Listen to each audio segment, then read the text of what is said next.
So we've been talking about Dr. Shauna. I've been sharing her clips. Right now, she's about to talk about how some of these people attach these racially racially loaded stereotypes to welfare queens. But come to find out, so many poors are white. Let's go ahead and listen to Dr. Shauna, and then my Leopards Are Feasting video will follow. Afford to get your nails done, new tattoos, fake lashes, taking vacations, all that stuff. If you can't afford that, you can afford to buy your own groceries. That line about lashes and nails, it's coded racism.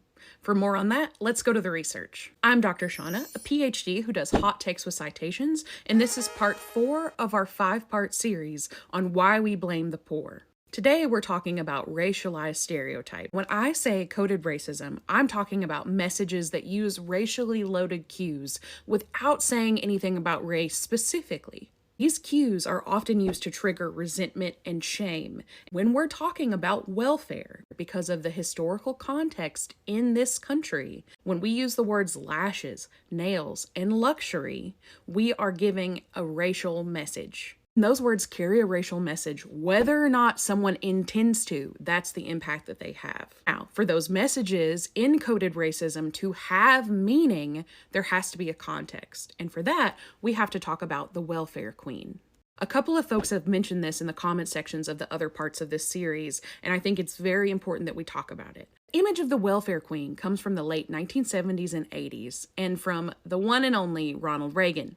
Welfare Queen is a caricature of a Black woman supposedly gaming the system and living large on government assistance and welfare benefits. Decades of journalistic and historical records show the ways that Reagan used this term purposefully. He leveraged a distorted story about a real person, Linda Taylor, in order to sell a broader moral tale that racialized poverty as Black, female, and fraudulent. He then used that rhetoric to justify punitive welfare policy. Sociologist Patricia Hill Collins calls figures like the welfare queen controlling images, and these images are spread through pop culture, through the media, in order to dictate how we see marginalized groups. This stereotype, this caricature of the welfare queen, is used to make inequality look deserved by portraying Black women as deviant or irresponsible. Scholar Kimberly Crenshaw argues that policy debates often treat Black women's poverty as a moral pathology, failing to match a white middle-class ideal of womanhood. That's why talk of lashes and nails and new bags and new cars is never neutral, because ultimately it signals who must perform humility in order to deserve help. Now, to really understand this, we also have to talk about respectability politics, or the politics of respectability. And that phrase comes from historian Evelyn Brooks Higginbotham.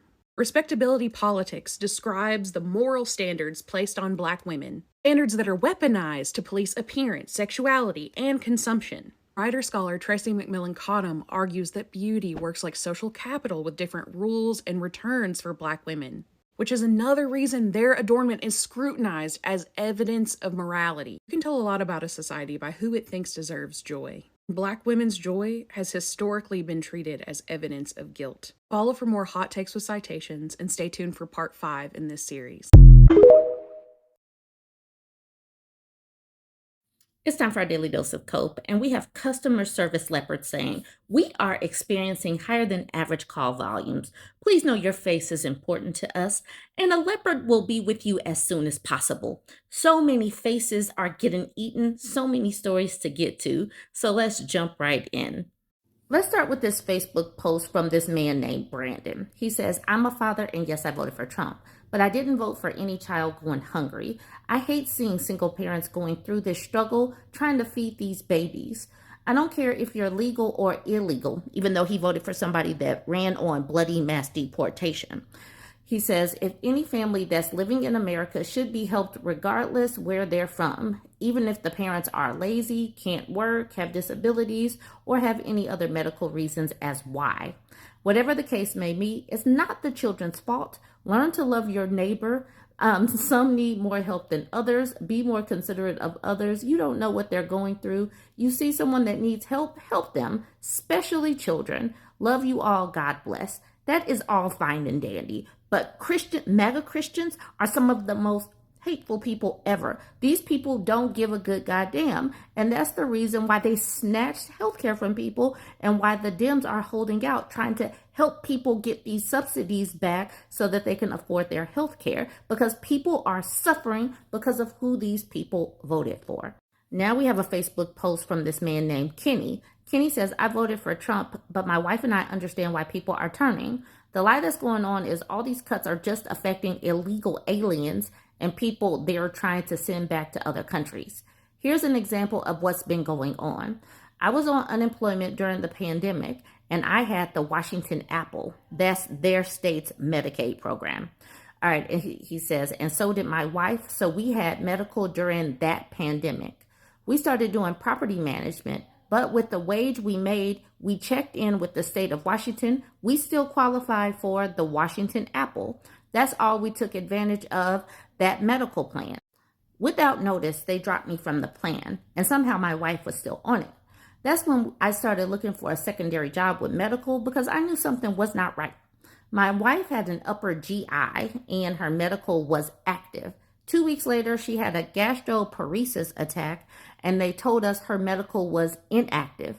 I don't give a crap if it was the state and they're trying to make Trump look bad, or if it was the Trump administration. They couldn't even give us a month notice and say, hey, qualifications have changed. We got to give you a month warning that you will not have medical. No notice, nothing. Just drop people without notice. That's why we're losing ground in certain states. Communism is crap, but when they're lying and saying they're just cutting programs for illegals, but they're cutting it for everybody, that's another ball game. That's communists like Mandami are getting, I'm sorry, he forgot to put the why. That's why communists like Mandami are getting elected. These people just throw words out there. Communism, so they just throw the words that they just feel most conveniently fits. But he is right in saying that healthcare, people are losing their healthcare. And I don't know why other folks are not admitting it. So many people just wanted Republicans to win yesterday, even though Republicans are the ones that are stripping people's healthcare left and right. People like this are being impacted. Some of these people have Medicaid and don't even know that they have Medicaid, like if it has a different name and it doesn't say Medicaid. So what is Apple Health? Apple Health is the name for Medicaid in Washington. Apple Health is free or low-cost health insurance coverage for those who qualify. And we already know that these people, there's going to be so many people that get dropped. Their premiums are going to be raised. People are just going to be axed. And this is what they voted for. But like this person says, he voted for Trump. And they should have known that something was up when he said, I have concepts of a plan. Trump has been trying to get rid of Obamacare / the ACA for more than a decade, but he has not come up with a plan. And these people voted for this. And I'm trying to figure out why. But oh well, this person doesn't have insurance and neither does his wife. We have another Trump voter. She's a little upset. She was commenting on a Donald Trump post back in October saying, sure hard at work on paid vacation. Wish I never voted for you. I will never vote for you or people you endorse ever again. Kentucky, one of the few states that the governor doesn't ride the Trump train, have allocated state funding so people still get SNAP benefits. Shame on you, Mr. President. And I really do wonder how this is going to look come December if these people just refuse to negotiate with Democrats. Now we have people like MTG, Margarine Trader Green, sounding reasonable, which is wild to me. But she says here, this first sentence is funny. My frustration isn't with President Trump, it's with Congress. And to that, I had to laugh because we know that he's keeping them out so that the Epstein files don't come out. But that's neither here nor there. We all know that he's just trying to hide that. Anyways, she says the House should be in session doing the job the American people elected us to do. But if they come back to session.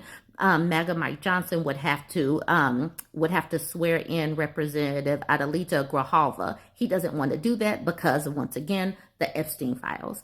Anyways, she says Senate Democrats could end this shutdown today, but Republicans could too. We could use the nuclear option and end the filibuster to reopen the government and pass the America First agenda. The American people gave us the majority. It's time we actually get back to work. They don't want to do that. They don't want to negotiate. The whole thing is with this whole stupid, big, beautiful BS of a bill, these people knew what they were doing. They knew that they were stripping healthcare from millions of people, and they won't just, consider maybe they did something wrong and do the work that is for the people and not Donald Trump. So many of these representatives are not even running next year. They need to just go ahead and do what's right, but they won't, not yet. This person, James, took exception to MTG, saying maybe you shouldn't have gone on The View or bash your Republican counterparts. You're right, the Senate could use the nuclear option, but they're weak. The Republicans look weak. Bondi doesn't indict anyone. More Republicans are jumping ship and siding with the Democrats on issues. More and more of you rhinos. It is hilarious to see MTG referred to as a rhino. And obviously he's using the wrong rhino, but that's how they do. All right, he says President Trump won in a landslide mandate, and you all are screwing him over. The man settled wars, open trade, got $20 trillion in investments, and you morons can't even negotiate a clean CR, because that would mean that they would negotiate. Negotiate means give and take. They just want Democrats to bow down to them. So no, there's no way to negotiate if they don't know what the word negotiate means. He says pathetic. And then you go on to The View, even more pathetic. Trump should fire all of you. Oh my goodness. I wish he had the power to do it. Congrats on the 0 victories tonight and for allowing a communist to take over New York City. The Republican Party is dead without Trump on the ticket. And tonight made that very clear. So congrats to all you weak rhinos. And the thing is, all of those votes from yesterday, the elections from yesterday, the referendums, it does fall squarely on Donald Trump being super toxic.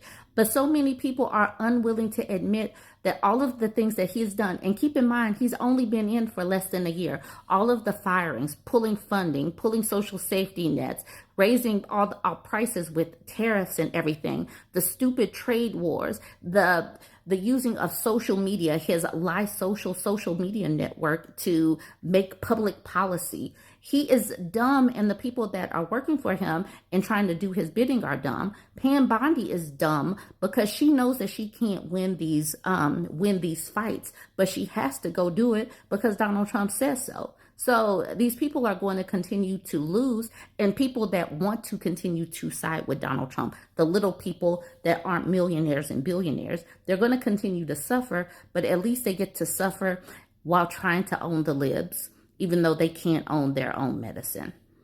This is a tweet from Matt Walsh from yesterday saying, we have a very short window of time where we control Congress and the White House and have the power to push our agenda forward. We're going to waste this window fighting with each other. We're going to squander everything. I'm furious, honestly. Yeah, these people cannot govern. All they can do is say no and make Democrats the boogeyman. That's what Mitch McConnell did starting from when Barack Obama came into office. They can say no, but the Democrats have to be the ones that are putting up some kind of legislation. They don't have the Democrats as the boogeymen right now because the Democrats don't have any power right now. So Republicans cannot govern. They cannot lead. We all love these how it started, how it's going. So this one's titled, Trump voters supported Trump's horrible bill because it hurt the right people. Turns out she was the right people. All right, here goes Sandy. And this is a lie anyway. 76% of this country did not vote for Donald Trump, but that's what she says. She says, since 76% of this country voted overwhelmingly for Donald Trump, why is Congress allowing these uncivilized, demonic Dems to disrupt everything? Why are these unhinged judges stopping Trump from doing what Americans voted for? And then she says, Democrats do not want America to thrive. If they did, they wouldn't be throwing wrenches in everything Donald Trump is trying to do. They hate him, but they actually hate 76% of Americans because we voted for Trump and his policies. Vote them out when it comes time, just like 2024. So that was June. Now let's fast forward to November. So she's elderly and she's poor. She says, Donald Trump, I'm almost 80 on SNAP because I don't receive much Social Security. I voted for you 3 times, but you fooled me. I thought you had a heart. You are like the rest of the government game players. You do just enough to get glory, then you crap on us. You don't give a damn. This is what you voted for. This is what you voted for. And the thing is, the Dems are trying to stop Donald Trump. So people like Sandy are going to have some decisions to make. Do you push what the Democrats are doing, or are you still Team Trump? Like, what are they going to do? They're going to have to unwind their pretzel brain and see that the Democrats are trying to unwind every single thing that the MAGA Republicans are doing. It's going to be interesting to watch them unbraid their brain. So here we have this woman named Meadow Nana. She's commenting on a post back in September. So back in September, they were talking about FEMA. At least 21 FEMA employees have been put on administrative leave after they signed an open letter criticizing the Trump administration's disaster preparedness and response capabilities. The founder of the organization behind the letter confirms. And the thing is, so many states, even red states, have been hurt by his dismantling of FEMA. And Meadow Nana is like, fire every single one of them. They want to fire the people that are in charge of helping prepare for storms or clean up storms, because these people are dumb and have no foresight. So that's back in September. Then back in June, she says, I'm at MAGA 100%. Leon Scum spent a lot of money. President Trump took a bullet. Yeah, right. His ear is not even, it shows no signs of a bullet. She says, I voted for President Trump. I love them both, even though they are both responsible for so many people losing their job. So that's Meadow Nana. Fast forward to October. She says, I'm 62. I just got laid off. Surprise. I'm okay with that. But you know what I can't do now? I can't purchase insurance. I don't have $1,800 a month for a single person policy with a $9,000 out of pocket and a 70-30 payout because I live in rural America. So I'm just not getting insurance until I'm 65. That's what Obamacare did. Do not cave on the shutdown. Now, when she says do not cave on the shutdown, who exactly is she talking to? Is she telling the Democrats to not cave so that she can keep her insurance, or what? I'm confused about that part. Anyways, she says, find a solution that makes sense. Require a profitability threshold for insurance companies. When profits exceed the threshold, the insurance companies are required to subsidize all policyholders with the excess, like Mutual of Omaha. These people like her, she's 62, the people that are not old enough to get, favorable policies or whatnot, she can't retire just yet.